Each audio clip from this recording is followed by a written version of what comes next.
Well, novelty theory is something I've been working on since the early 70s, inspired by psychedelic plant experiences in the Amazon, to attempt to look at time and really deconstruct it and attempt to understand what it is. And this has been a wild intellectual ride, leading to some pretty easily stated conclusions. One is that novelty, which is my term for complexity or advanced organization, novelty increases as we approach the present moment. The universe you and I are living in is a far more novel and complicated place than the early universe was. Well, some people would say, well, that's just a consequence of the unfolding of developmental processes. But this asks the question, what are developmental processes? Why should the universe have a preference for order over disorder, especially when we have something called the second law of thermodynamics, which tells us exactly the opposite? Physicists believe the universe is running down ultimately into a state of disorder. But what I see is everywhere the emergence of more and more complex forms, languages, organisms, technologies, always building on the previously achieved levels of complexity. So that was one of my insights. Coming out of that insight was the further understanding that this process of complexification through time is not proceeding at a steady rate. It actually follows a kind of asymptotic curve. In other words, it's happening faster and faster. And this was a revelation to me because it allowed me philosophically to contextualize the human world and to understand that human technologies, languages, migrations, art movements, ideologies are not something different from nature. They're the same download of process that we see in the movement of continents, the evolution of new species of animals, except that these human novel, emergent situations are happening much more quickly. So I see the cosmos, if you will, as a kind of novelty-producing engine, a kind of machine which produces complexity in all realms, physical, chemical, social, whatever, and then uses that achieved level of complexity as the platform for further complexity. Well, this explains our present circumstance. It explains the rush toward all forms of new technology and social organization in the new millennium.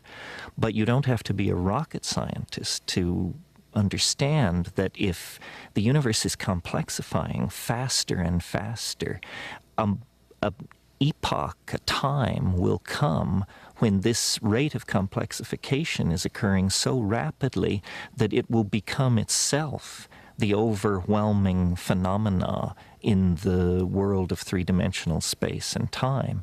And I call this the omega point, or the transcendental object at the end of history.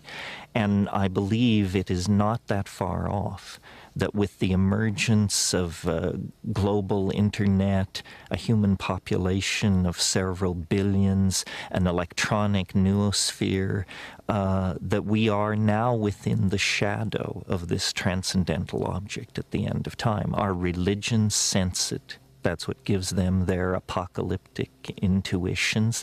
And I think the ordinary man and woman in the street sense a kind of built-in acceleration to time itself.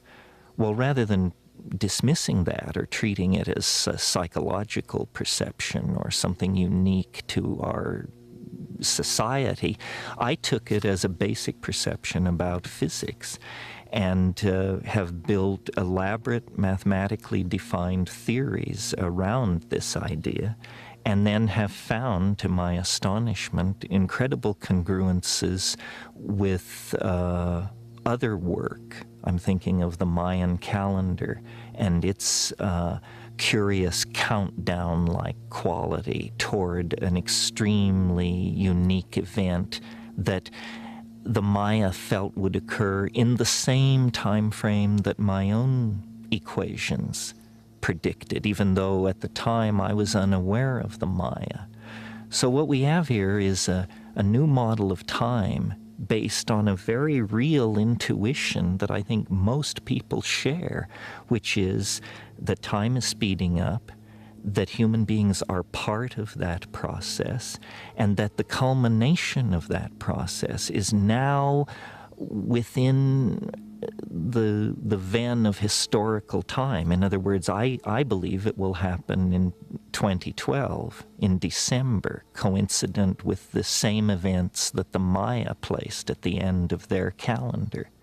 Even if I'm wrong, even if it's 100 years or 500 years later, these are still spans of time that, when compared to the life of the planet, are fractions of a percentage.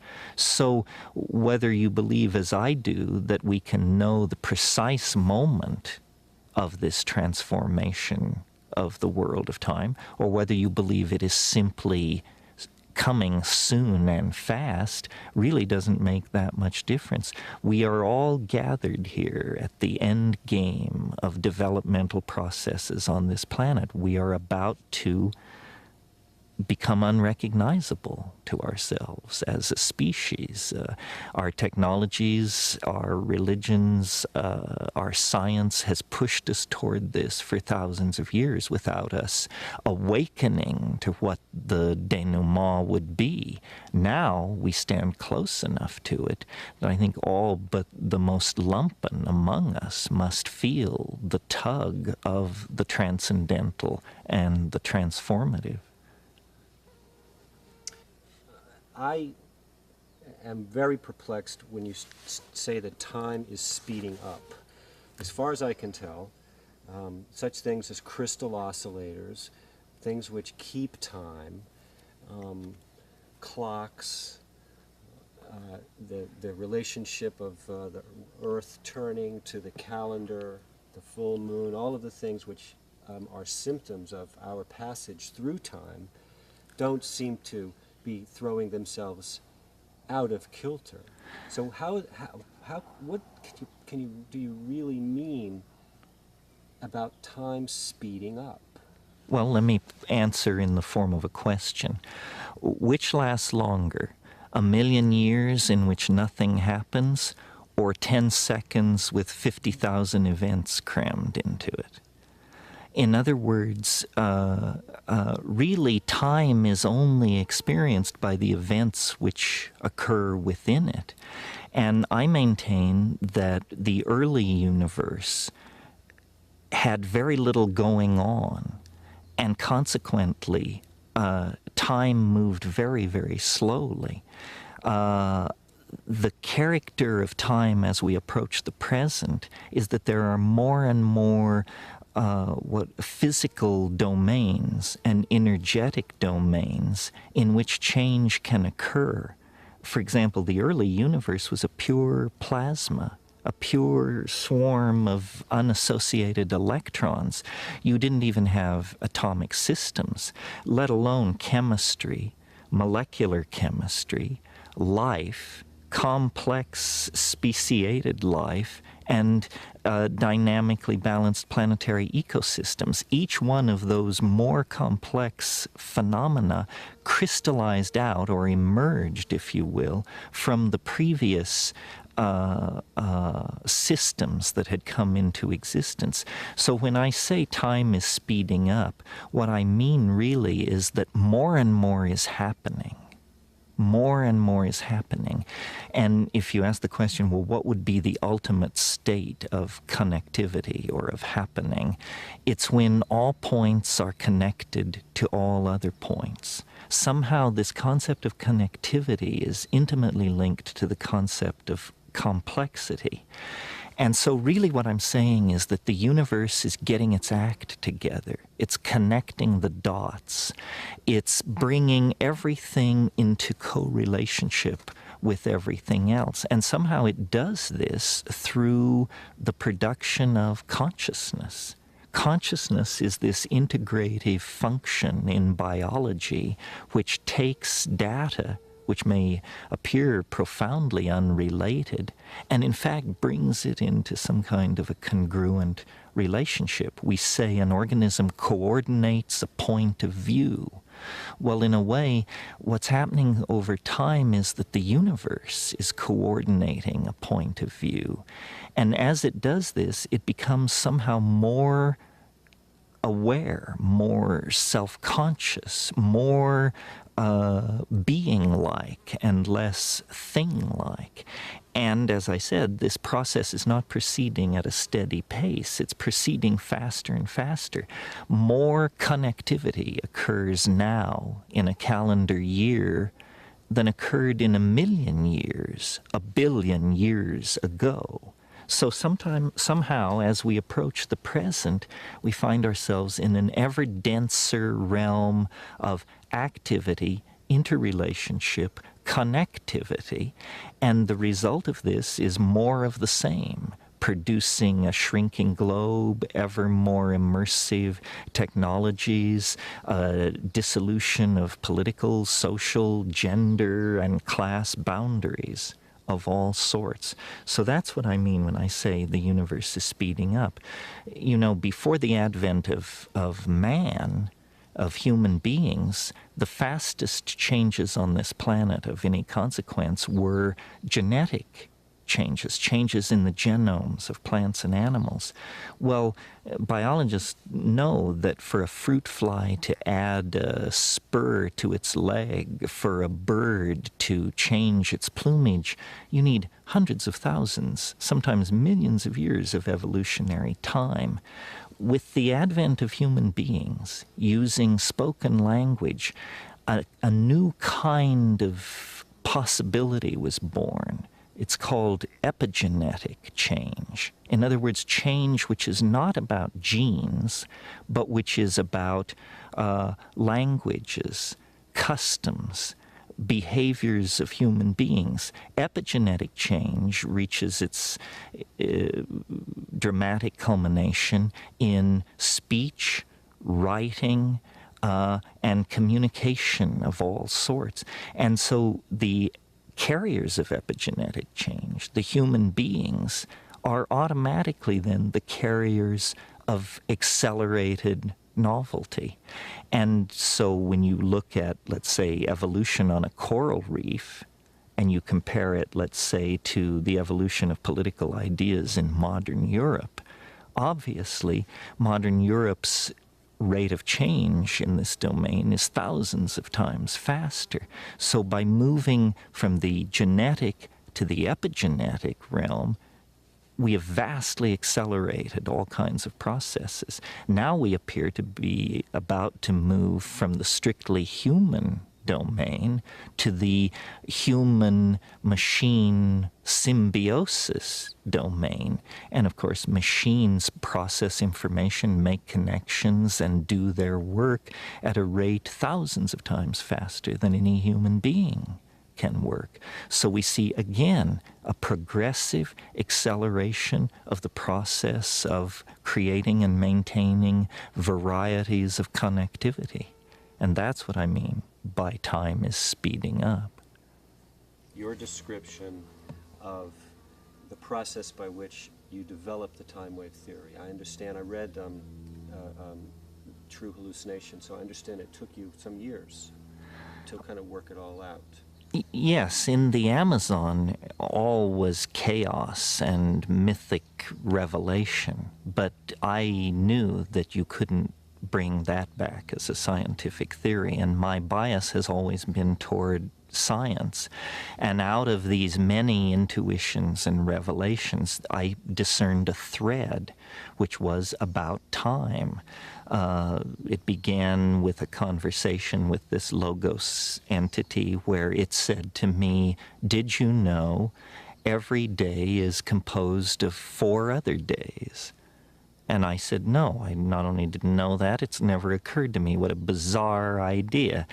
Well, so this idea then of a time being a resonance created by other times, not immediately before or after it, as in scientific causality, but somehow a day centuries ago, centuries in the future, come together to create an interference pattern that creates the unique moment. So that was one of the basic assumptions. And then the structure on which this all was hung was the I Ching, which may seem exotic to American and European audiences, but which is, of course, as familiar to anyone in Chinese society as the Declaration of Independence is to us. And what is the I Ching? Well, it's a very ancient method of divining and predicting the future, based on the idea that every moment can be symbolized by a unique ideogram, which is somehow its essence, much in the way that science believes you can explain all nature with 108 elements. The ancient Chinese took the position that time itself was made of elements. My style of thinking is scientific enough that if I were to say to somebody, I propose a revolution in physics based on what I know about an ancient Chinese divinatory system, that would seem foolish to me. It seems occult. It seems unscientific. Why should an ancient Chinese book of divination hold any insight whatsoever for modern physics? But the uncanny thing about the I Ching is that it seems to work. Even in the hands of its critics, it seems to work. So let me try out a metaphor on you, which I think makes much more clear what's going on here. Visualize for a moment sand dunes. And notice, when you look at these sand dunes in your mind, that they look like wind. Sand dunes look like wind in some sense.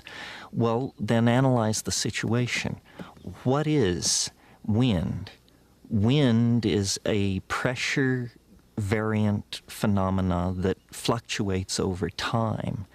In a way, the sand grains moved about by the wind are like a lower dimensional slice of the wind itself. And from photographic analysis of dunes, you can calculate the speed and duration of the wind that made them. So the dune is a lower dimensional slice of time, of the wind ebbing and flowing that made it. Well, now let's change the metaphor a little bit. Instead of grains of sand, let's think of genes. Instead of a windstorm, let's think of 1 billion years of evolution. It moves the genes around in a pattern which is a lower dimensional slice of the force which created the situation. In other words, on every living organism, there is the imprint of the higher dimensional force which made it.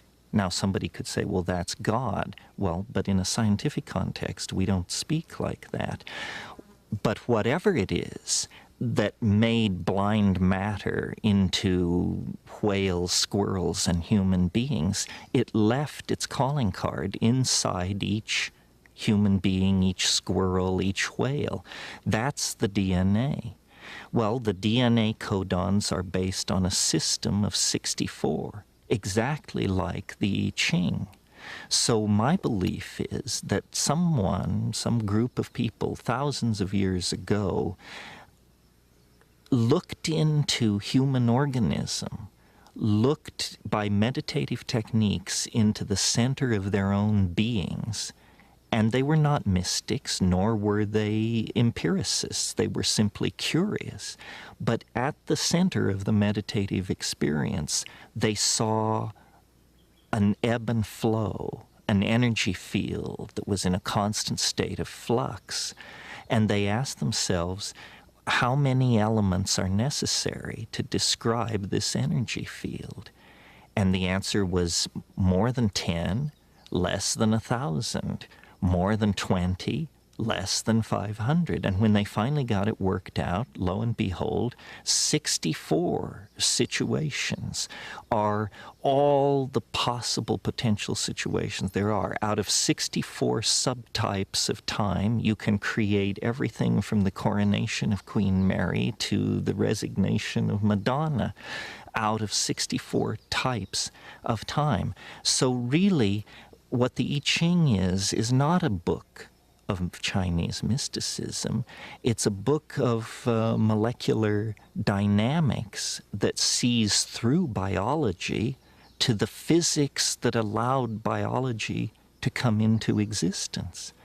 And I'll argue this with anybody in the field, regardless of how hardcore an empiricist they claim themselves to be, because I think the coincidence between the structure of the I Ching and the structure of the DNA is staggering. It's not a simple correspondence between 64 and 64.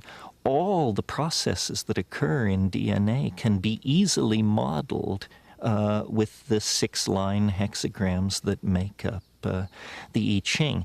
It's almost as though Western science was fascinated by energy. For 5,000 years we pursued understanding energy.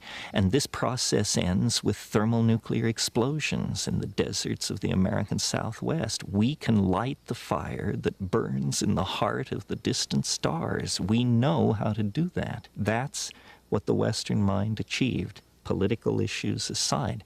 The Eastern mind was not interested in energy. It was interested in time. And they spent 5,000 years deconstructing it, looking at it. And you don't use atom smashers. You don't use enormous physical pressure.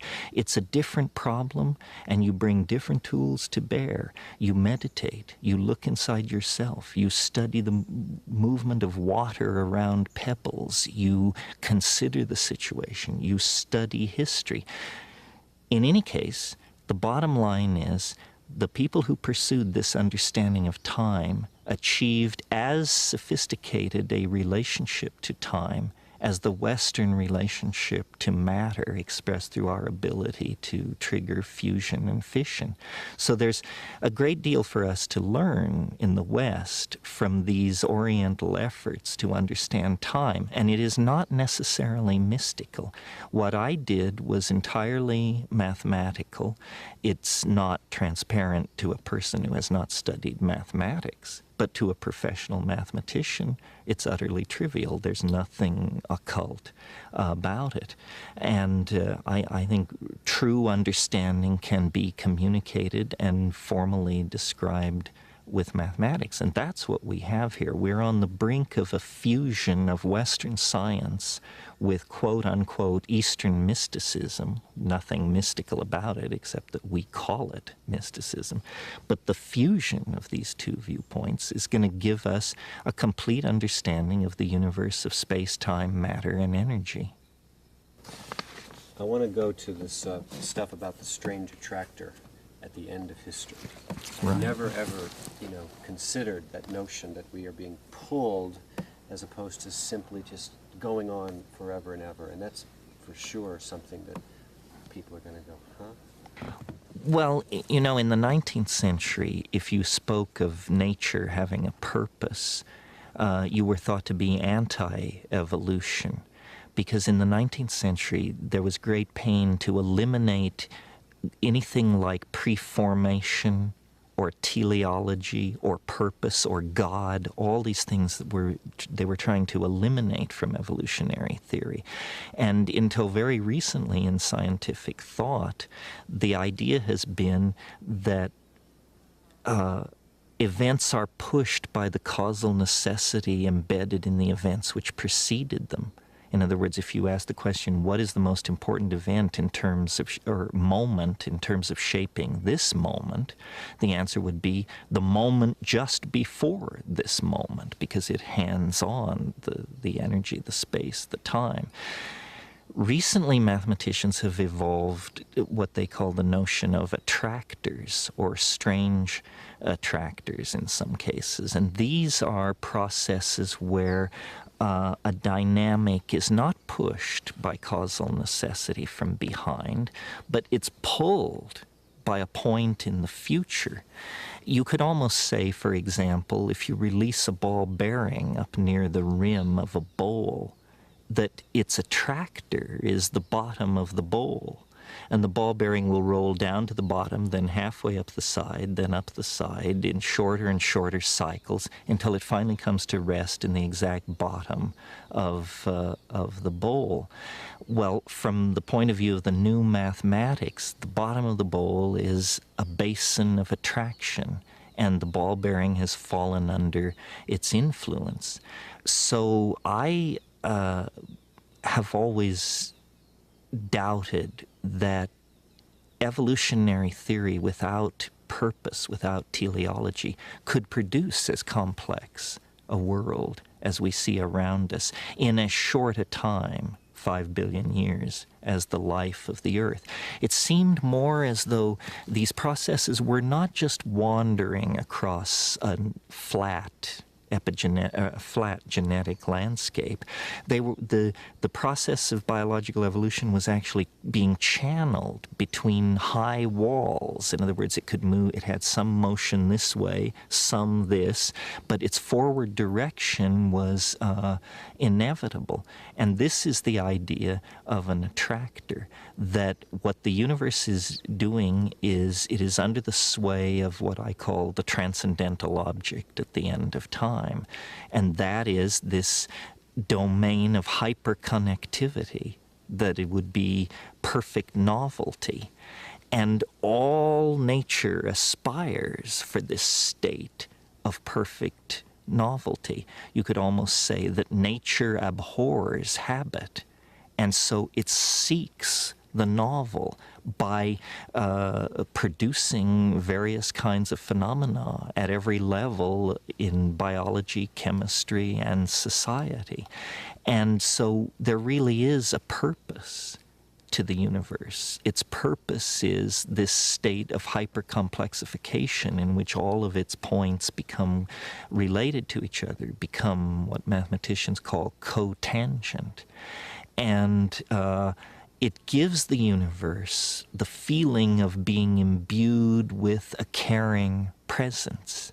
It makes it appear as though nature is tending toward something, and that it changes our own ethical and moral position in the universe.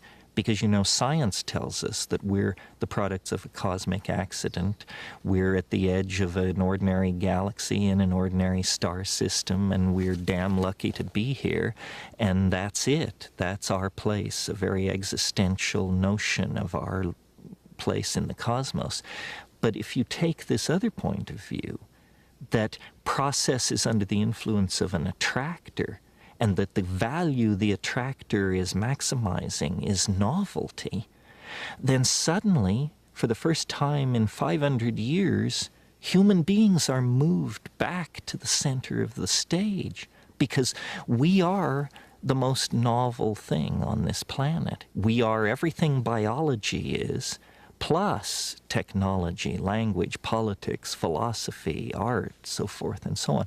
So suddenly human beings become important, not mere cosmic witnesses to a meaningless cosmos, but the cutting edge of a cosmos that glories in order and is moving toward higher states of order. And at the present moment, we are the carriers. Once it was the volcanic processes that shaped this planet. Once it was the life of the early oceans. Once it was the great dinosaurs. But today, humanity represents the cutting edge of complexity and this process of moving toward complexification. So without invoking God or any sort of myth, you give meaning to human life. What is man's purpose? To advance and preserve novelty. You know, this is an ethical position. It means you don't replace rainforests with pastures. You don't censor books. You don't lean on people who make gender choices different from yours. No, the purpose of being a human is to complexify reality even more, to hand on a more diverse, more complicated, more multifaceted universe to our children. And when this process of complexification reaches the omega point, it will fulfill, I believe, the expectations of all of these religions, but it will fulfill it in a mature, scientific, and universal way that these religions all lack, because they all reflect their parochial origins. It's certainly true. It's certainly true that we see a limited slice of reality.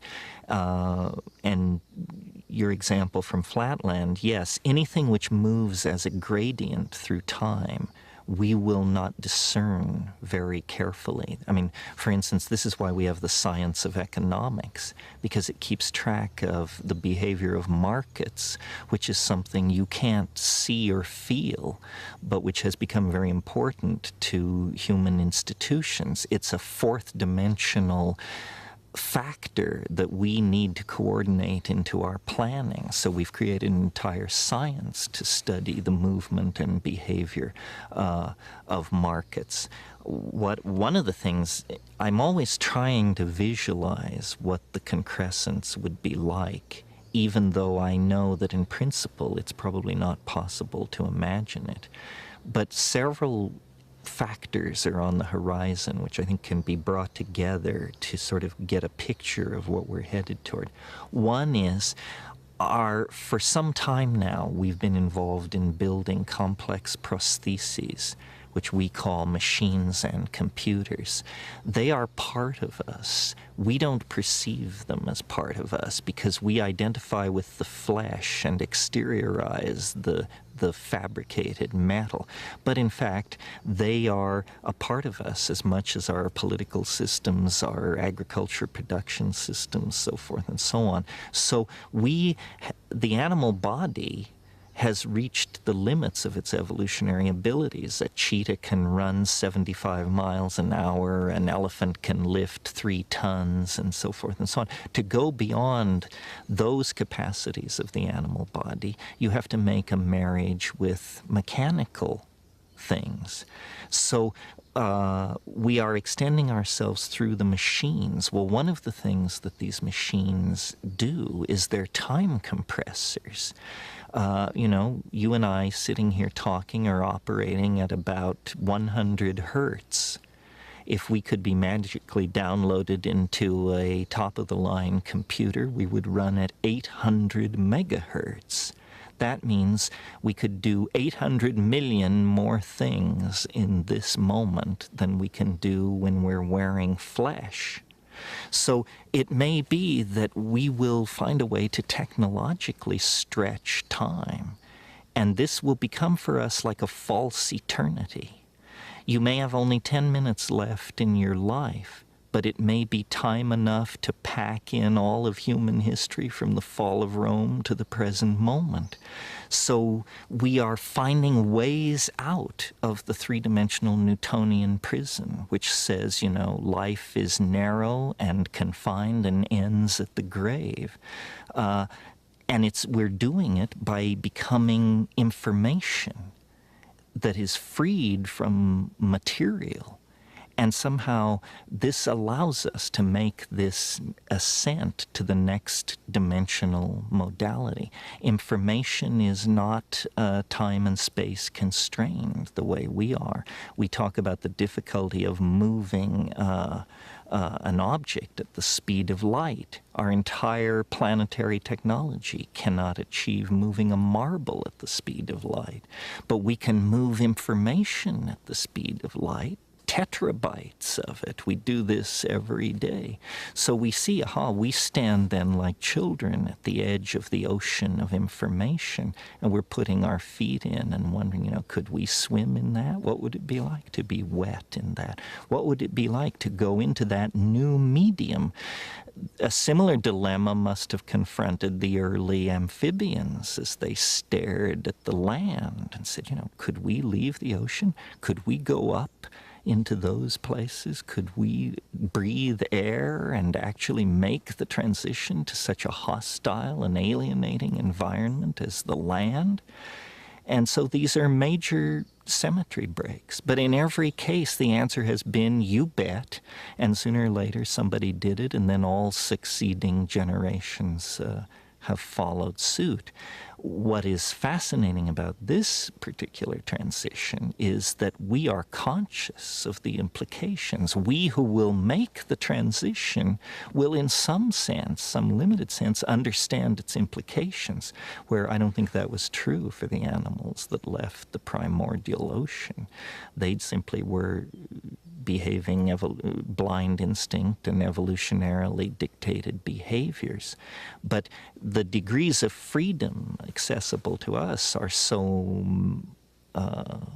multifarious that we can actually appreciate for the first time our circumstance. And our circumstance is awe-inspiring. I mean, we are about to take the step out of matter.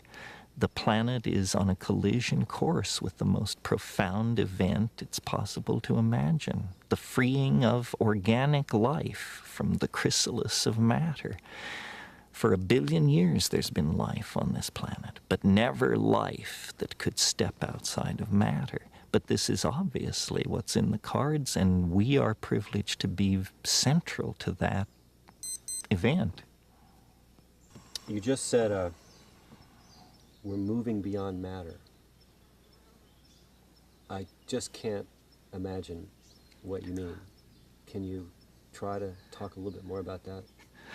Well, first of all, I can't quite imagine what we mean either. I think this is the test, is to imagine what could that mean. Maybe the bridge concept is virtual reality. Obviously, we're on the brink of building computer-assisted worlds that don't, quote-unquote, really exist, but which we will experience the way we experience dreams or the imagination. And I think this is where psychedelic substances come in. Shamans have always entered into a non-physical realm of information through trance. In a way, there's nothing new here. This is part of the archaic revival. Well, I feel like, tasting the sacred earth. Will you still love me? Will you still feed me when I'm 64? Are we rolling here? I've forgotten the thread. What was it? Is it a human thing? Is it a unique is this ascent into novelty a human thing? No, part of what I discern here, though we humans are always ready to suffer guilt and take blame for everything going on in the universe, I don't believe this is something we are doing. I think that we are as much corks tossed on the ocean of time as are hummingbirds and prairie dogs. In other words, an event of cosmic significance and importance is going to occur not far in the future. Are we causing it? No. Can we stop it? No. Can we hurry it? No. It's built in to the structure of matter itself. One way of thinking of this is that the laws of physics are evolving to permit greater freedom. And we are, and people have said to me, well, don't you find it a little strange that such a momentous event would occur in human history? After all, human history is 10,000 years wide. The planet is 5 billion years old. pretty unusual coincidence that human history would be happening when this cosmic event happens. No, that's completely wrong. Human history is being caused by the nearby presence of this event. In other words, if you think of the event as something which has shells of influence, some of its shells of influence reach so far back in time that they drag life out of the primitive oceans. Some of its shells of influence reach so far back in time that they define the emergence of the hominid line out of the higher primates. Some shells reach back to Egypt, some to medieval times. As you approach the present, it becomes stronger and stronger. But I would argue that the presence of human civilization on this planet is the strongest evidence we have that matter and organizational processes are about to make some kind of a leap to a new order of being. What history is the 25,000-year transition zone. Before you enter the zone, you're an animal. After you leave the zone, you're a god. But for 25,000 years, you're kind of an animal and kind of a god.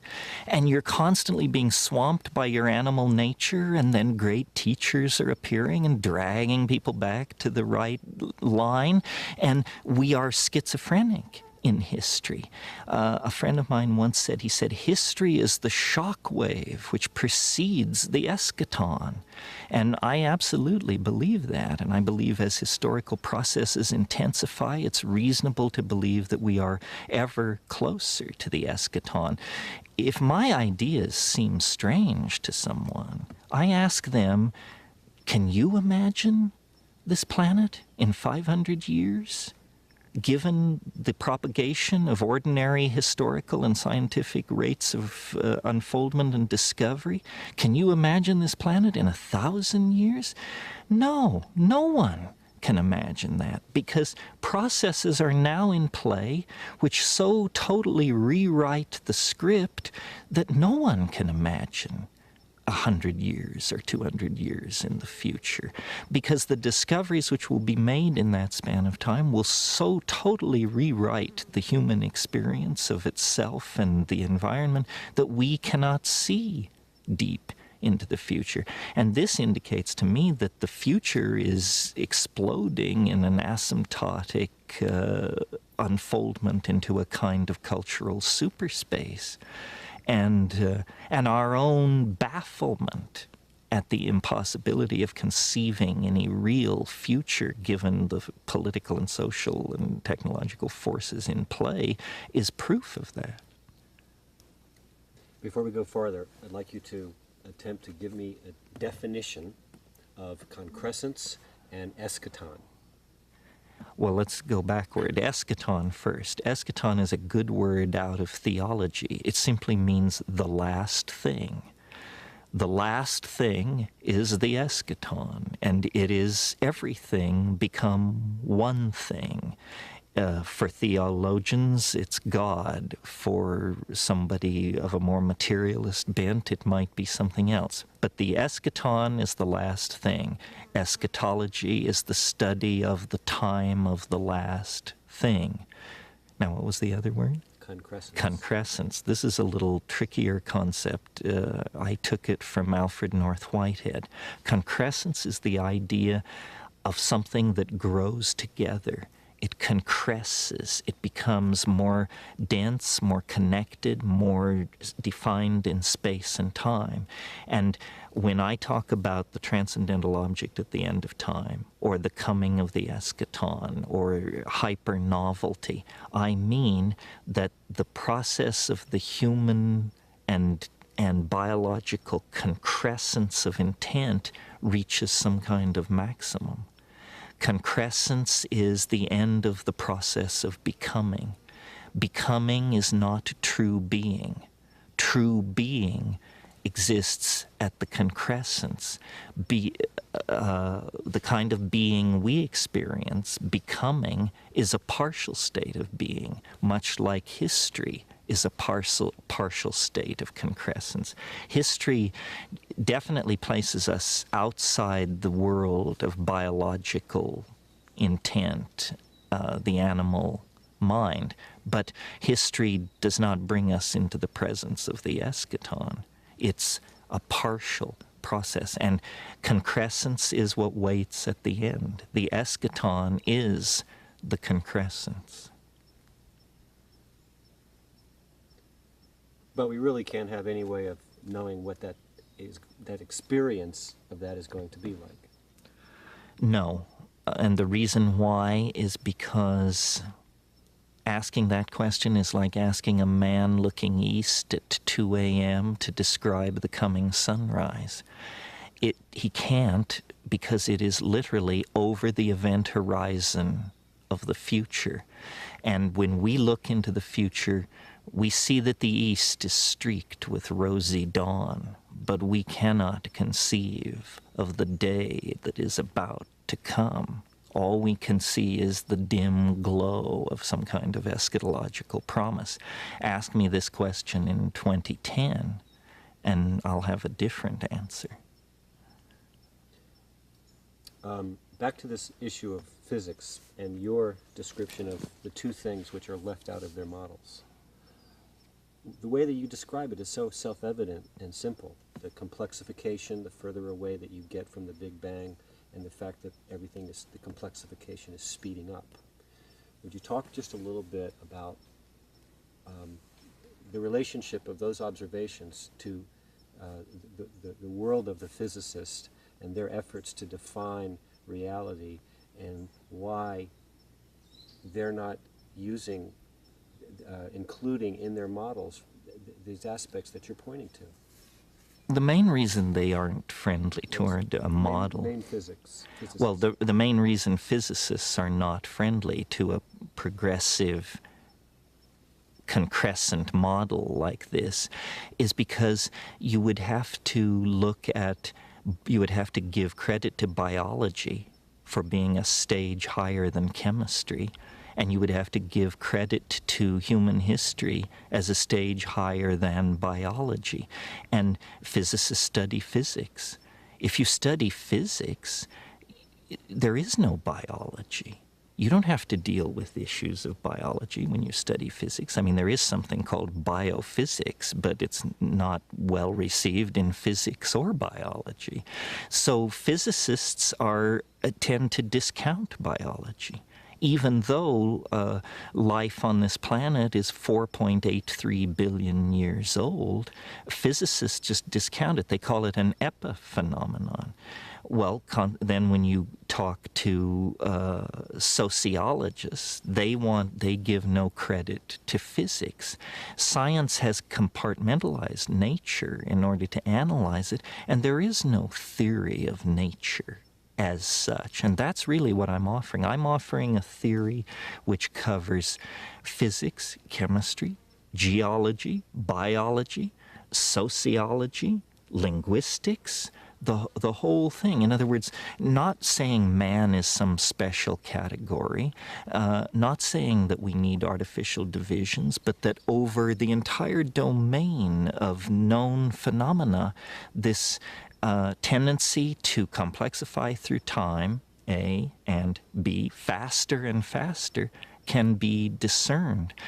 We need a theory of everything. Physics talks about theories of everything, but none of these theories of everything address biology, let alone sociology, linguistics, and the phenomenon of human beings. Well, the archaic revival. There is a way of looking at the entire 20th century, beginning with Pablo Picasso bringing masks back from Africa and showing them around in French cafes in 1915, beginning with Freud's discovery of the unconscious, and Jung's elaboration of those discoveries. And then every phenomenon of major importance that you care to mention in the 20th century: fascism, abstract expressionism, rock and roll, sexual permissiveness, psychedelic drug taking, rave culture, body piercing, jazz. The list is endless. What do all these things have in common? They are reversions to archaic behaviors. They represent rejections of the Edwardian gentleman with his white man's burden, and represent instead a realization that for us to survive and live with ourselves, we have to re-empower archaic values. As the century unfolded, the understanding of what this re-empowering of archaic values might mean has changed. Jung and Freud discovered the unconscious, discovered that we are not all ladies and gentlemen, but that there's a cannibal lurking within. Albert Hoffman's discovery of LSD demonstrated that that inner wilderness is accessible to most people through chemistry. Well, then still later, it was understood that the key ingredient in active shamanism is psychedelic plants, psychedelic experiences. And in a way, that closed the loop between the impulse toward the archaic and the impulses of modern science and modern medicine. The key is the psychedelic experience. That's what makes the shaman a shaman. That's what made the archaic in fact archaic. And so people like Freud and Jung and the surrealists and the Dadaists and the abstract expressionists, all of these people were very close to the mark. The shaman is the paradigmatic figure, and the psychedelic experience seems to be the anticipatory experience of this eschaton that we're headed toward. You know, when psychedelics were first being discussed, it was thought that they would prepare people for death. In a sense, they probably do. But in the same way that they prepare people for death, they prepare people for transformation. It gets you used to the idea that the world is not what it appears to be, and it gets you used to the idea that the world is somehow animate, intelligent, and proceeding along its own agenda. So in a way, shamans have always been anticipations of some future state of mankind. They're the masters of language. They are the ones who are telepathic with the animals. They are the ones who can see into the future. So this archaic nostalgia gets real focus once you realize that it is the shaman and his or her shamanic techniques that confers on them the extra historical dimension. That is how you get out of linear history. That's how you visit the realm of the ancestors. That's how you travel into the future. That's how you break up the tyranny of Newtonian serial time. We have 14 years until this event, measured on the calendar.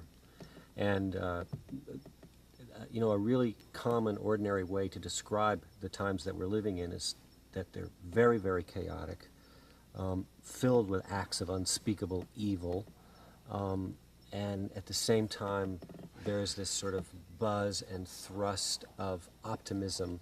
Everything from a guy like Peter Schwartz talking about the long wave, the big booming economy, breakthroughs in you know, educational levels and qualities of life. But it's definitely a dynamic where you've got extremes of good and evil in that way. Would you talk a little bit about the relationship between that dynamic as we go forward and the novelty continues to climax? Well, novelty is not necessarily good or nice. Novelty is complex. That's what it is. And so I see really a concatenation of tendencies and forces here at the end. It's only going to get weirder. The level of contradiction is going to rise excruciatingly, even beyond the excruciating present levels of contradiction. So I think it's just going to get weirder and weirder and weirder, and finally it's going to be so weird that people are going to have to talk about how weird it is. And at that point, novelty theory can come out of the woods, because eventually people are going to say, what the hell is going on? It's just too nuts. It's not enough to say it's nuts. You have to explain why it's so nuts.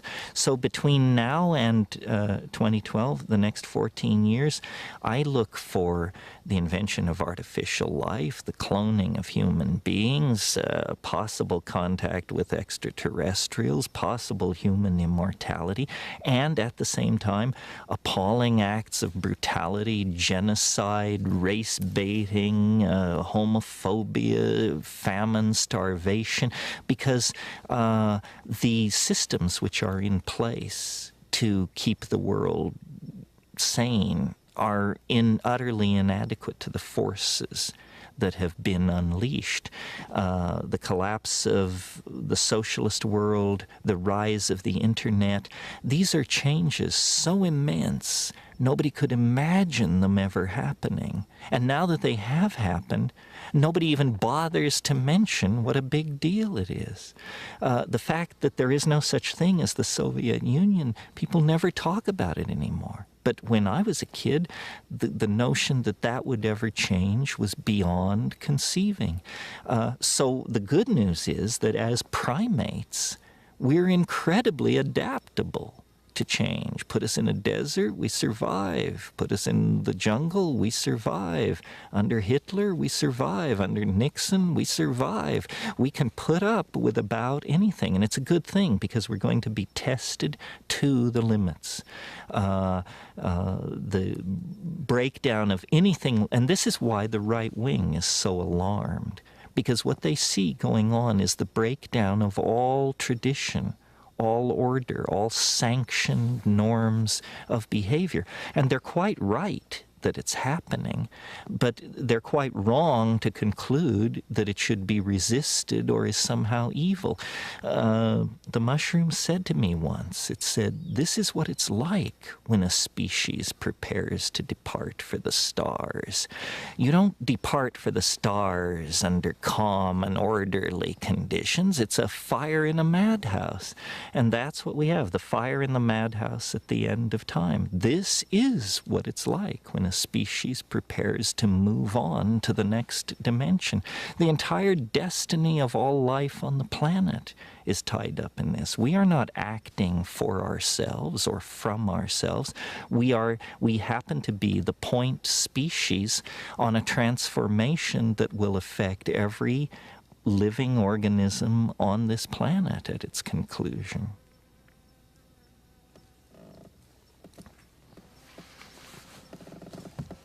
Pause for a second. I see how with Jenkins calling it galactic cosmology, it's like our home continues to expand. We've gone from the village to the nation state to the planet. Now we're ready to take on the big picture. So let's just talk about the conclusions of the archaic mind, what it reaches. Well, the great watershed difference between the archaic understanding and what is called scientific materialism is the archaic mind understood, in fact perceived, that nature is conscious. Nature is alive. Nature is an organism full of intent. The goal of the archaic mind is to connect with, communicate with, and align itself to this greater Gaian holism, which is sometimes called nature, the great spirit, the realm of the ancestors. But this is what the archaic mind understood and was comfortable with. And in fact, it is true. Our own decision to view the universe as dead, as inanimate, as unintelligent, allowed us, permitted us to dissect it, use it, and deny its validity outside of human purpose. Now the consequences of living like that is coming back to haunt us. You know, we have almost destroyed our home. We have almost cut the earth from beneath our own feet. So this impulse toward the Gailanic and the archaic is a survival instinct. At this point, we must give reverence and credence to nature and nature's methods, because no other methods will allow us to work our way out of the present mess we're in. High temperature, high energy resource extraction, commodification, mega agriculture, we're at the end of the rope for these things. So the archaic holds answers, but it only holds answers if we are willing to think of the universe as a living, intelligent entity with which we are in partnership, not set against, but that in fact we are a part of a morphogenetic intent and an unfolding reality that is larger than human understanding. Imagine, larger than human understanding.